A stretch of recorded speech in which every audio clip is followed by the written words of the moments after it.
দ্রুতই এই নির্বাচন সংক্রান্ত বিষয়ে আমরা আমাদের অবস্থান ক্লিয়ার করব। আমাকে বানানো হলো আমি ভোট কেন্দ্র গিয়েছি, এটা কখনোই মেইনস্ট্রিম মিডিয়া থেকে আমি এটা আশা করিনি। নির্বাচন শেষ হয়ে গেছে তার মানে সবকিছু চুকিয়ে গেছে, ব্যাপারটা তা না।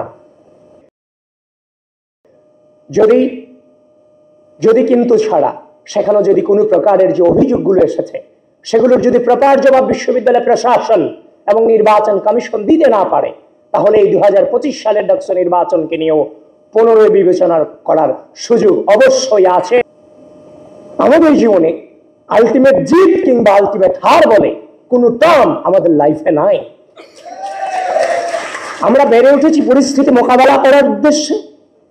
এই দীর্ঘ পথ চলায় ডাকসু নির্বাচন ছিল একটা পরিস্থিতি মোকাবেলা করুন। আমরা আমাদের জায়গা থেকে ধৈর্যের সাথে এই রাষ্ট্রের স্বার্থে এই ডাকসু নির্বাচনকে মোকাবেলা করেছি। আমি ভেবি প্রার্থী হিসেবে নির্বাচন করেছি। আমি যতটা কি ফিল করে কি পরিস্থিতি মোকাবেলা করে আসছি সেটা বাইরে থেকে হয়তো আপনারা অনেকেই অনুধাবন করতে পারবেন না। একটা জাল বিছানো হয়েছে, যে জাল আপনার খুব পরিচিত, কিন্তু যখন আপনাকে জালে নেওয়া হয়েছে তখন দেখলেন এই জালের কোনো কিছুই আপনার অবশিষ্ট নেই। যার প্রপার দৃষ্টান্ত ছিল নির্বাচনের সকালে আমাকে হলো আমি ভোট কেন্দ্র গিয়েছি, এটা কখনোই মেইনস্ট্রিম মিডিয়া থেকে আমি এটা আশা করিনি। এবং সেটা কারা করেছে তাদেরও দোষ দিচ্ছি না। কারা করেছে? যে রিটার্নিং অফিসার আমাকে নিয়ে নির্বাচনী কেন্দ্র প্রদর্শন করেছেন, সেই রিটার্নিং কর্মকর্তারাই কিন্তু সাংবাদিকদেরকে বিভ্রান্ত করতে বাধ্য করেছেন। সুতরাং আপনারা বুঝতেই পাচ্ছেন ভিতরটা আমাদের জন্য কতটা ডিফিকাল্ট ছিল। বারবার যদি আপনাদের কাছে অভিযোগ করি, আপনারা সেটাকে আপনাদের কাছেও শুনতে খারাপ লাগবে। এই জন্য পরিস্থিতিটা মোকাবেলা করে এসেছি, কিন্তু নির্বাচন শেষ হয়ে গেছে তার মানে সবকিছু চুকিয়ে গেছে, ব্যাপারটা তা না।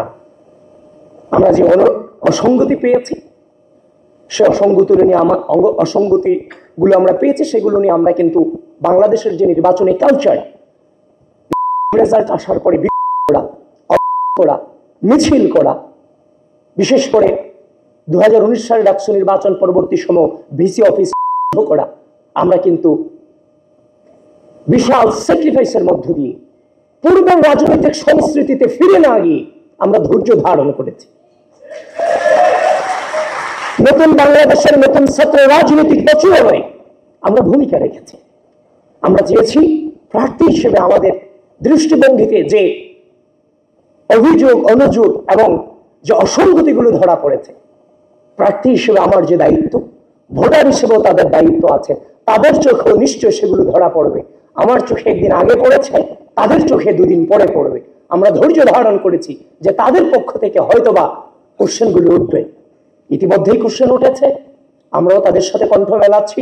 খুব দ্রুতই এই নির্বাচন সংক্রান্ত বিষয়ে আমরা আমাদের অবস্থান ক্লিয়ার করব। 2019 সালে ডাকসু নির্বাচনকে নিয়ে এখনো পর্যন্ত কিন্তু কথা হচ্ছে।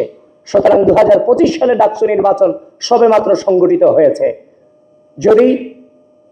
যদি কিন্তু ছাড়া সেখানে যদি কোনো প্রকারের যে অভিযোগগুলো এসেছে সেগুলোর যদি প্রপার জবাব বিশ্ববিদ্যালয় প্রশাসন এবং নির্বাচন কমিশন দিতে না পারে, তাহলে এই 2025 সালের ডাকসু নির্বাচনকে নিয়েও পুনরায় বিবেচনা করার সুযোগ অবশ্যই আছে এবং সেটা আমরা আদায় করবো ইনশাআল্লাহ।